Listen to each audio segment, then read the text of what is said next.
நான் ஸ்கூல் படிக்கும் போது 10th எக்ஸாம் மட்டும் கிளியர் பண்ணிட்டோம் அப்படின்னா லைஃப் சூப்பராக இருக்கும்னு சொன்னாங்க. நானும் நம்பினேன். 10th எக்ஸாம் கிளியர் பண்ணேன். 471 மார்க்ஸ் வாங்கினேன்னு நினைக்கிறேன். இனிமேல் அவ்வளோதான் லைஃப் செட்டுன்னு நினைச்சேன். பட் அடுத்து 12th எக்ஸாம் கிளியர் பண்ணால் மட்டும் போதும், லைஃப்ல வேற எந்த கஷ்டமுமே இல்லைன்னு சொன்னாங்க. இருக்கிற மொத்த எனர்ஜியும் போட்டு 12th எக்ஸாம் கிளியர் பண்ணிட்டேன். இனிமேல் அவ்வளோதான் லைஃப் செட்டுன்னு செம்ம ஜாலியாக வெளியே வந்தேன். அடுத்து college is supposed to be one of the best phases of our life. Because எல்லா படத்தோட ஹீரோவும் அங்கே தான் இருக்காங்க. And that is supposed to be the most happening place. But காலேஜ்ல என்னடா, இந்த காலேஜ் முடிச்சு ஒரு வேலை மட்டும் கிடைச்சிருச்சு அப்படின்னா லைஃப் செட்டுன்னு சொல்றாங்க. அப்போ லைஃப் எப்போதான் செட் ஆகும்?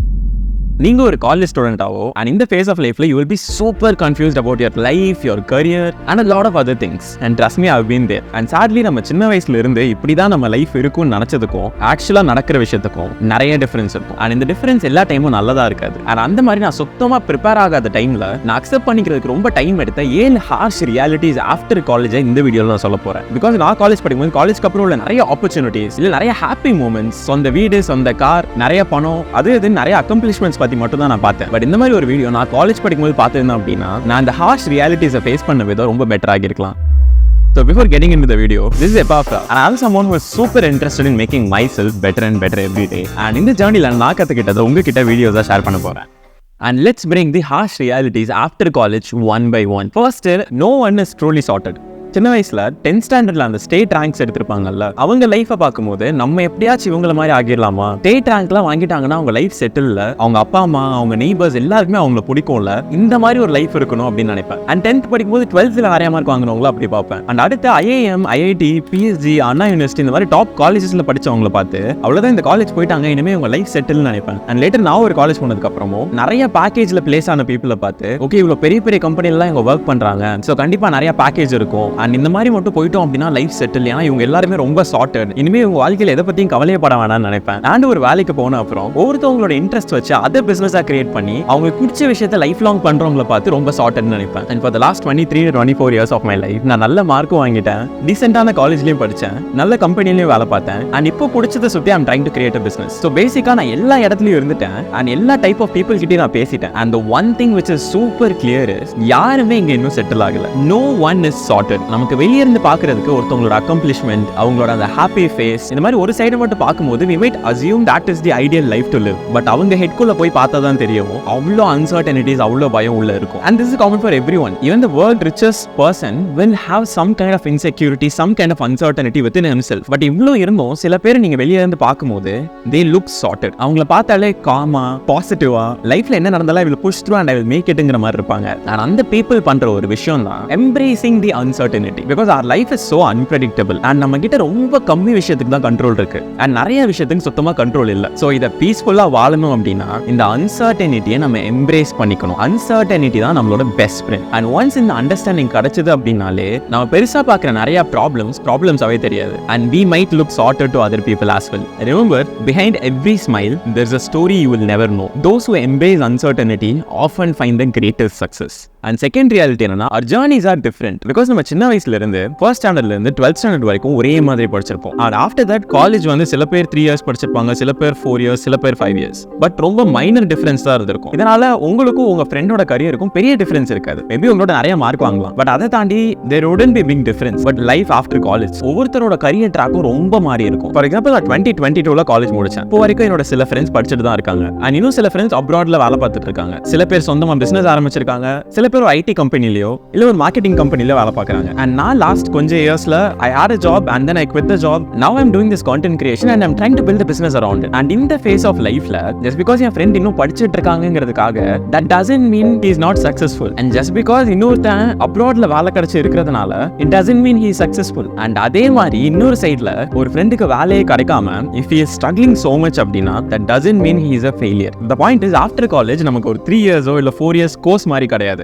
ஒவ்வொருத்தரோட பாத்துமே ரொம்ப different. We all are different in our own way. And நம்ம எக்ஸ்பீரியன்ஸ் தகுந்த மாதிரி we have the option to choose our track. And சில ட்ராக்ஸ்ல சக்சஸ் சீக்கிரமா கிடைக்கலாம் and சில ட்ராக்ல சக்சஸ் லேட்டா கிடைக்கலாம் பட் பெரிய சக்சஸா இருக்கலாம். and சில ட்ராக்ல ரொம்ப தூரம் போயுமே சக்சஸ் கிடைக்காமலும் இருக்கலாம். but the point is we have to understand two things. ஒன்னு, we are all competing in a very different race. We are not competing against each other. We are all in our own races which is very different from the other person. And also understand, so there is no point in comparing your life or your race with the other person's race. It's super stupid actually. And இன்னொரு விஷயம் என்னன்னா, நாங்க race define பண்றது எதுவுமே sprint கிடையாது, எல்லாமே marathon. Just because என்னோட Instagram page R என்னோட யூடியூப் இப்போ நல்லா போயிட்டு இருக்குங்கிறதுக்காக doesn't mean I will be successful throughout my life. I will have my own setback. And just because உங்க கிளாஸ்ல இப்போ ஒரு பையன் ஃபர்ஸ்ட் ரேங்க் எடுக்கறாங்கிறதுக்காக doesn't mean his life is successful. So the point is, எதுவுமே ஒரு ஷார்ட் டர்ம் பெர்ஸ்பெக்டிவ்ல யோசிச்சு ஒரு கன்க்ளூஷனுக்கு போக வேணாம்னு நினைக்கிறேன். Because in the last few years of collegeல சுத்தி இருக்கிறவங்க பிளேஸ் ஆகிறத பார்த்தோ இல்ல சுத்தி இருக்கிறவங்க சக்சீட் ஆகிறத பார்த்து நம்ம ஹாப்பி ஆகிறத விட it's easy to think that we are not doing good in our life, and it's natural. I felt the same. I know it's not easy, but once you understand this, comparing your life with others' life would feel completely stupid. So in the thought எனக்கு வரக்கூடாதுன்னா, I even have a poster in my room which says there are 7 billion people in the world and every single one experiences today in a different way. So comparing your life with others' life doesn't make any sense at all. And third point is my favorite, which is money is never enough. Actually, in the point பத்தி psychology of money அப்படிங்கிற book which became very popular after the Arvind Swamy interview, அதில் கிளியரா சொல்லியிருப்பாங்க. Let me tell you my experience in this. So நான் college final year அப்போ I got my first job. And அந்த டைம்ல I was actually having shawarma with my friend. Suddenly the HR call பண்ணி you got selected னு சொல்றாங்க. And that was the first time I got a full time job. And அப்போதான் I realized I will be getting more money every single month. And that felt amazing. And அப்போ வீட்டில் காசு கேட்டு shawarma சாப்பிட்டுட்டு இருந்த நானும் என் ஃப்ரெண்டும், as soon as அந்த HR கால் வந்து ஒரு 5 நிமிஷத்துல எப்படி நம்ம ஒரு ஷவர்மா கடை ஆரம்பிக்கலாம், எப்படி நம்ம பிடிச்ச காரை வாங்கலாம், எப்படி நம்ம நிறைய பைக் வாங்கலாம், எப்படி இதை சேவ் பண்ணி பயங்கர ரிச் ஆகலாம் அப்படின்னு நிறைய யோசிச்சுட்டு இருந்தோம். பட் ரியாலிட்டி என்னன்னா, for most people if you are getting a job you will have to move out of your home town. ஆனால் அந்த மாதிரி போகும்போது உங்களோட மந்த்லி இன்கம் வெளில இருந்து பார்க்கறதுக்கு it might be big. But once ஒரு புது சிட்டியில் தனியாக இருக்கிறோம் அப்படின்னா you have electricity, petrol, fuel cost, rent, bill, and ஏதாச்சும் பொருள் வாங்கணும்னா இஎம்ஐ, அண்ட் ஆல்ரெடி இருந்த பொருளுக்கு லோன், இது மாதிரி ஒரு பெரிய லிஸ்ட் போகும். இதனால என்ன பிரச்சனைனா, இனிஷியலா இவ்வளோ அமௌண்ட் நம்ம கைக்கு வருதா, இதை வச்சு நம்ம என்ன பண்ண போறோம், நம்ம தேவைக்கும் தாண்டி நிறைய இருக்கிற அமௌண்ட் கூட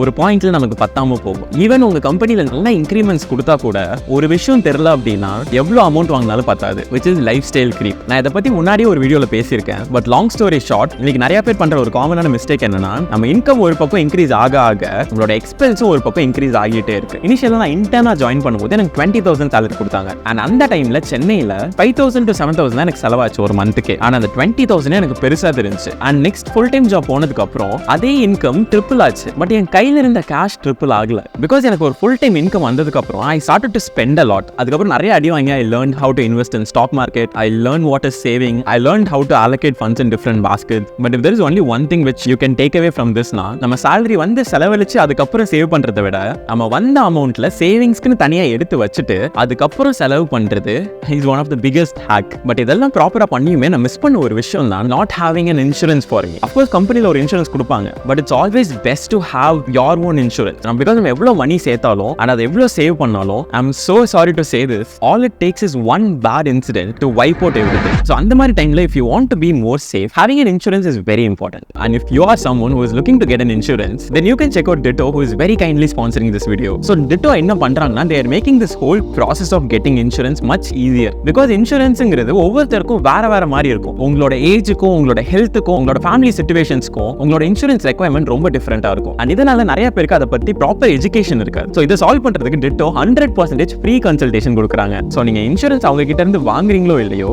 you can just book a call with the consultant and உங்க ஃபேமிலிக்கும் உங்களுக்கும் எந்த மாதிரி இன்சூரன்ஸ் எடுத்தா கரெக்டா இருக்குங்கிறத நீங்க கேட்டு you can be more educated about this. And another best thing about Ditto என்னன்னா, நிறைய இன்சூரன்ஸ் ஏஜென்ட்ஸ் என்ன பண்ணுவாங்கன்னா, ஒன்ஸ் நம்ம அதை பத்தி ஏதாச்சும் கேட்டோம் அப்படின்னாலே ஒரு 100 ஸ்பாம் கால் பண்ணுவாங்க. But when it comes to Ditto, நீங்க கேட்ட क्वेश्चंसல ஆன்சர் பண்ணதுக்கு அப்புறமோ, if you still feel like you don't want insurance at this point of life, they wouldn't spam you. So தைரியமா you can schedule a call with them and take informed decisions without the pressure to buy. So இந்த மாதிரி ஒரு spam free wayல if you are trying to get an insurance na, you can schedule a free call or chat with Ditto, and I'm sure they will be able to help you out. Because the secret of wealth is not making money but keeping it in the right way. And fourth நம்ம break பண்ண போற பெரிய myth என்னன்னா, learning never stops. இப்போ நம்ம எல்லாருக்குமே college அப்போ இனிமே நீ படிக்கவே வேணாம், இந்த லாஸ்ட் 4 years நீ படிச்ச அப்படின்னா you are set for life அப்படின்னு சொல்லியிருப்பாங்க. பட் trust me, என்கிட்ட இதெல்லாம் சொன்னாங்க, நானும் இதெல்லாம் நம்பினேன். பட் ரியாலிட்டி என்னன்னா, நான் காலேஜ் முடிக்கிறதுக்கு முன்னாடி இருந்த 22 years விட காலேஜ் முடிச்சதுக்கு அப்புறம் இருந்த 2 வருஷத்துல have learned so many things. இதை நான் பெருமையா சொல்லல, but learning is one of the most important thing everybody should do in their career. And இங்க ப்ராப்ளம் என்னன்னா, நம்ம எல்லாருக்குமே learning லேர்னிங் நினைச்சாலே ஒரு பேட் பெர்செப்ஷன் கிரியேட் ஆகுது. பிகாஸ் ஸ்கூல்ஸ்ல காலேஜஸ்ல படிக்கிறோம் அப்படின்னாலே ஒரு அவுட்கம்காக தான் நம்ம படிக்கிறோம். அண்ட் இன்கேஸ் இந்த அவுட்கம் அச்சீவ் பண்ண முடியல அப்படின்னா அதுக்கு பேட் கான்சிக்வன்சஸ் வருது. ஃபார் எக்ஸாம்பிள் ஒரு எக்ஸாமுக்கு படிக்கிறோம் அப்படின்னா எவ்வளவு நல்ல மார்க் வாங்கலாங்கிறதுக்காக தான் படிக்கிறோம். இன்கேஸ் நமக்கு அதை அச்சீவ் பண்ண முடியல ஆர் இன்கேஸ் அதை நம்ம படிக்க வேணாம்னு தோணுச்சுன்னா அதுக்கு நோ அப்படின்னு சொல்றதுக்கான லிபர்ட்டி நம்ம கிட்ட இருந்ததில்லை. இதனால நிறைய பேருக்கு நேச்சுரலாவே லேர்னிங் மேல ஒரு அவர்ஷன் கிரியேட் ஆகுது. But in an ideal world learning அப்படிங்கிற அந்த ப்ராசஸே நம்ம என்ஜாய் பண்ண ஆரம்பிச்சிட்டோம் அப்படின்னா there is nothing more satisfying than that. And I think நம்ம schools or collegesல that has been a major flaw. But அதை blame பண்றதுக்கு பதிலா you and I can still fix it. ஒரு அவுட்கம்காகவோ இல்லை ஏதாச்சும் ஒரு ரிசல்ட்டுக்காகவோ நம்ம படிக்காம if you genuinely are curious to learn about the things that is around you, then that is one of the biggest skill in this century. Because we live in an information age, and for anyone to get successful in their life, the only minimum requirement is continuous learning. நீங்க ஒரு இண்டஸ்ட்ரியில ஒண்ணுமே தெரியாம கூட உள்ள போகலாம். But நீங்க கொஞ்சமா அதை பத்தி லேர்ன் பண்ண if you just love to learn about that industry, I don't see anyone stopping you to become one of the best in that industry. So yeah, and fifth, a perfect time doesn't exist. So especially நான் mention பண்ண இந்த டைம்ல which is college final year or as a freshers நம்ம ரொம்ப confuse ஆகியிருப்போம். In fact நான் college third year படிக்கும்போது I was super confused about everything. When I look back at my life, 11th 12th computer group, then mechanical engineering, and Zoho tech support engineer, and இப்போ I'm doing content creation. If I try to connect those dots, none of it makes sense. But I'm so happy about what I'm doing right now. And இப்போ வெளில இருந்து பார்க்கிறதுக்கு I might look sorted. But college third yearல நான் ஏன் mechanical engineering எடுத்தேன், நான் இப்போ இங்க என்ன பண்ணிட்டு இருக்கேன், நான் திருப்பி பிளேஸ்மெண்ட்க்கு போகணுமா இல்ல நான் MBA படிக்கணுமா இல்ல எதுவுமே பண்ணாம பிரேக் எடுக்கணுமா அப்படின்னு அவ்வளோ கன்ஃபியூஷன்ஸ் எனக்குள்ள இருந்துச்சு. I try to learn coding. எனக்கு தெரிஞ்ச எல்லா சீனியர்ஸ் கிட்டையும் பேசுவேன், என் டிபார்ட்மெண்ட்ல இருக்கிற எல்லா ப்ரொஃபசர்ஸ் கிட்டையும் கால் பண்ணி பேசுவேன். அந்த தேர்ட் இயர்ல இருந்து ஃபோர்த் இயர் வரைக்கும் there hasn't been a single day where I was very comfortable, sorted, calm, nothing. Because ஒவ்வொரு நாளும் I was super confused, clueless about my future. Because அந்த டைம்ல I didn't have any special talents. In fact culturalsல perform பண்றது கூட எனக்கு talent இல்ல. But இப்போ if I look back at my life, the only thing that I'll be super thankful for my younger self is நான் எவ்வளோ கன்ஃபியூஸ்டா இருந்தாலும் சரி, என்ன பண்ண போறேன்னு clueless-ஆ இருந்தாலும் சரி, I kept trying something. Content writing internship பண்ணியிருக்கேன், நிறைய ஸ்பீச் கான்டெஸ்ட்ல பார்ட்டிசிபேட் பண்ணியிருக்கேன், MCA இருந்திருக்கேன், கிரிக்கெட் ஆடி இருக்கேன், ஒரு கேம் டெவலப் பண்ண ட்ரை பண்ணியிருக்கேன். இது மாதிரி நான் ஒரு இடத்துல கூட எனக்கு இப்போ ஒரு பர்ஃபெக்ட் மோமெண்ட் இல்லை அப்படிங்கிறதுக்காக ட்ரை பண்ணாமல் இருந்ததில்லை. And I'm super grateful for that. Because நான் அப்போ பண்ண நிறைய விஷயங்கள் இப்போ நான் ஒரு ஒர்க் பண்ணும்போது எனக்கு கான்ட்ரிபியூட் பண்ணுது. And the one thing which I realized over the small experience that I have is you don't need to have a clear plan, but start with what you have. Eventually if you keep trying, every single thing that you did earlier will make sense. But என்ன பண்ணக்கூடாது அப்படின்னா இப்போ கன்ஃபியூஷன்ல இருக்கேன், இல்லை எனக்கு எதுவுமே கிளியரா இல்லை அப்படின்னு சொல்லிட்டு நான் கிளியர் ஆனதுக்கு அப்புறம் நான் ஸ்டார்ட் பண்ணிருப்பேன். இப்போதைக்கு நான் சும்மா தான் இருப்பேன், இப்போதைக்கு I'll just keep on planning மட்டும் இருந்திரக்கூடாது. I mean, you can if you want, but I wouldn't suggest. There is this very beautiful quote which is from Martin Luther King Jr. You don't need to see the whole staircase. You just need to take the first step. And sixth reality என்னன்னா, freedom is a double-edged sword. Because நம்ம college முடிச்சதுக்கு அப்புறம் we will have this feeling like இனிமே we will have our own job, இனிமே we are on our own, தனி city, நமக்குன்னு தனி வீடு, we will be super independent, we will be in complete freedom அப்படின்னு ஒரு தாட் வரும். நமக்கு இனிமே ரூல்ஸ் போட யாரும் இல்லை, நம்மள கிளாஸுக்கு வான்னு சொல்றதுக்கு யாரும் இல்லை, இல்லை நம்ம ஏதாச்சும் பண்ணணும் நம்ம பேரண்ட்ஸ்ட்ட கம்ப்ளைண்ட் பண்றதுக்கு யாரும் இல்லை. But here's the thing which not a lot of people on the internet tell you. Freedom comes with more responsibility. For example, college life உங்களுக்கு ஒரு லீவ் போடணும் அப்படின்னா you can take it, or ஒரு class bunk பண்ணணும் அப்படின்னா you can do it. இல்லை ஏதாச்சும் உங்களுக்கு ஒரு பிரச்சனைனா you can call your parents anytime, ask them to talk to your teachers. But after graduation உங்களுக்கு அந்த சேஃப்டி நெட் இருக்காது. ஜஸ்ட் பிகாஸ் உங்களுக்கு ஒரு நாள் ஆஃபீஸ் போக வேணாங்கிறதுக்காக you will not have the liberty to take leave most of the time. And ஒரு ஜாபுக்கு போகும்போது there will be someone who is managing you, there will be seniors. And college வரைக்கும் நீங்க ஒரு பயங்கரமான ரெபலா இருந்திருக்கலாம், என்னனாலும் ஸ்டேட் டு ஃபேஸ் சொல்ற ஒரு பர்சனா இருந்திருக்கலாம். பட் இங்க even if you are right in most of the situations, even if there is nothing wrong with you, there will come a point where you will not be able to do anything about it. And அந்த இன்னொரு person சொல்றது நீங்க கேட்டுட்டு தான் இருக்கணும். And இங்க your parents will not be able to save you, your teachers will not come to save you. You will have to deal all of this together because you have the freedom and you have the responsibility. So நிறைய difficult-ஆன situationsல it might be with people who works with you, or it might be with a lot of other reasons. You will have to act alone, take decisions alone without having a safety net, and you will also should be ready to face the consequences. நான் personally இந்த ஒரு விஷயத்துல ரொம்பவே struggle பண்ணேன். There was a point I didn't want to show up to work. It might be because of the clients, it might be because of the people I work with,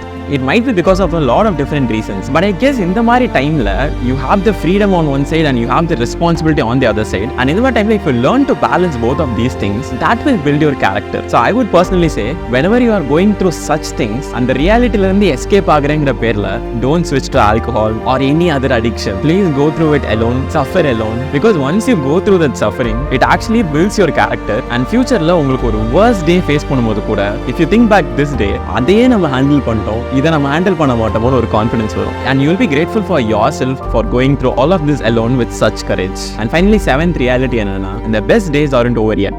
I think everyone should be aware of it, because college or school farewell அப்போ we tend to get more sad, because அவ்வளவுதான், இனிமே நம்ம ஸ்டூடெண்டா இருக்க மாட்டோம், இனிமே நம்மள படின்னு சொல்றதுக்கு டீச்சர்ஸ் இருக்க மாட்டாங்க, we will not have this safety net, and நம்ம ஃப்ரெண்ட்ஸ் எல்லாம் மீட் பண்ண முடியாது. இந்த மாதிரி we will have so many reasons to worry. And even இப்போ நான் காலேஜ் பசங்க கிட்ட இன்டராக்ட் பண்ணும்போது கூட they always have this feeling like இனிமே இப்படி ஜாலியாவே இருக்க முடியாது, நம்ம லைஃபோட பெஸ்ட் மூமெண்ட்ஸ் எல்லாம் முடிஞ்சிருச்சு அப்படின்னு. பட் trust me, இதை நான் மட்டும் சொல்லல, I also checked with a lot of my friends, a lot of people I worked with. College முடியறதுனால that doesn't mean all the happy day in your life is going to get over. Of course, college is a very happy place, but அதை தாண்டி you will have amazing moments to cherish in your life, because அதுக்கு அப்புறம் தான் we are actually getting into life. And I don't have a lot of experience to talk about it, but for the last 2 years of my life, I've understood if you are sincere and if you are ready to put in the work, there will be a lot of opportunities that will come in your way. And if you take advantage of those opportunities, and if you have the willpower to work towards those opportunities, your life will have a lot of good moments. So it's you have to decide. Either அவ்வளவுதான், இனிமே நம்மளோட வாழ்க்கை இன்னும் ரொம்ப கஷ்டமாக போகுது, நம்மளால எதுவுமே பண்ண முடியாது அப்படின்னு சொல்லி எதுவுமே பண்ணாம இருக்கிறது,